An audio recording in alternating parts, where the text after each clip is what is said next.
Imagine you're 12 and living in your parents' house. You wake up to hear sweeping in the hallway and around your door. When you finally decide to get out of bed, you find your grandma done sweeping, is now doing the dishes. This is my grandma, my abuelita. Her name is Guadalupe Lopez, and to my siblings and I, she is our abuelita Lupita. She lives in Sinaloa, Mexico, and she used to visit us every year or two. I am honoring my grandma because no matter if my siblings and I were a handful or if we woke up too late for her liking, she always cared for us unconditionally. She taught me to work hard and with enthusiasm, to enjoy nature, and the importance of resting. My abuelita Lupita is one of the most energetic and hardworking people I know. She was always supposed to be on vacation when she visited us, but that definitely didn't prevent her from waking up earlier than anyone else to get a start on the day. By the time I'd get up in the summer, she'd have finished sweeping the house and washing the dishes. When she'd see me walking down the hallway, she would turn on the stove burner and start making breakfast, then send me to check on everyone else. My abuelita personifies the idiom, seize the day. Every day during breakfast, she'd tell me what project she had in mind. One day we would dust all of the shelves and the many picture frames. On another day, she would set her eyes on the windows and she would wash all of them on the inside and then send my grandpa to wash all of them from the outside.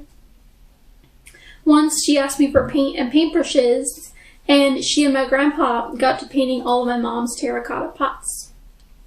This might seem like a list of tiresome chores, but it actually felt like the opposite. My abuelita would fill the day with infectious and tornado-like energy. It was hard to escape.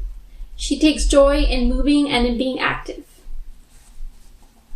Besides teaching me about working hard, my grandma also taught me about enjoying nature in any way available to you.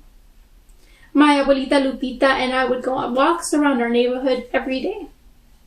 As we walked, she'd pay careful attention to the plants and flowers in everyone's yard.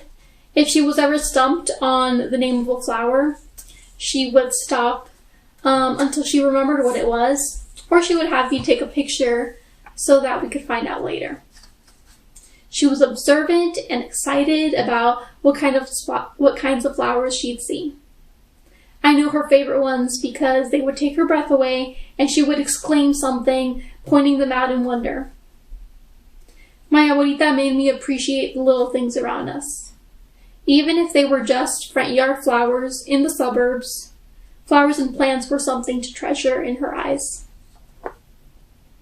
Now, if you ask any of my family members, they might say I'm crazy for talking about my grandma and rest in the same sentence.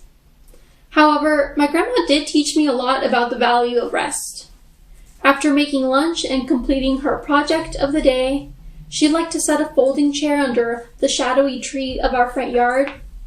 She would sit there with a plate of sliced fruit, take her shoes off, and relax.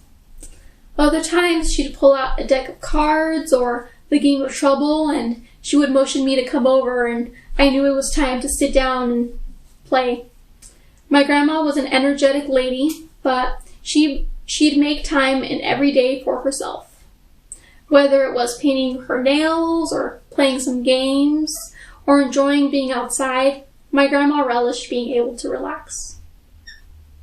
Both my grandma and I are getting older now. I have my own apartment with a little rose bush in the patio that I think would make her really happy, and she stays in Mexico most of the time. She's still fiercely energetic, even if she can't do as much. She still loves her plants and still shows me that resting is important to enjoying life.